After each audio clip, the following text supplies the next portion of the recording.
নওগাঁ সদর উপজেলার হাসাইগাড়ি ইউনিয়নে ৯০ লাখ টাকা ব্যয়ে হামরার বিল হতে কৃষ্ণপুর অভিমুখী ২.৪ কিলোমিটার খাল পুনর্খনন কাজের উদ্বোধন করা হয়েছে। শনিবার দুপুরে ফলক উন্মোচন ও কোদাল দিয়ে খালের মাটি খনন করে কর্মসূচির উদ্বোধন করেন নওগাঁ ৫ আসনের এমপি জাহিদুল ইসলাম ধলু। এমপি সেখানে আয়োজিত মতবিনিময় সভায় প্রধান অতিথি হিসেবে বক্তব্য রাখেন। সংশ্লিষ্টরা জানান, দুর্যোগ ব্যবস্থাপনা ও ত্রাণ মন্ত্রণালয়ের ইজিপিপি কর্মসূচির আওতায় খালটি খনন করা হচ্ছে।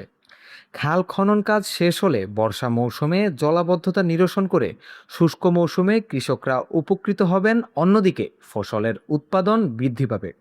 এ সময় বিএনপির নেতাকর্মীরা উপস্থিত ছিলেন। সাত্বিক সাহা, এফবিএন নিউজ ডেস্ক।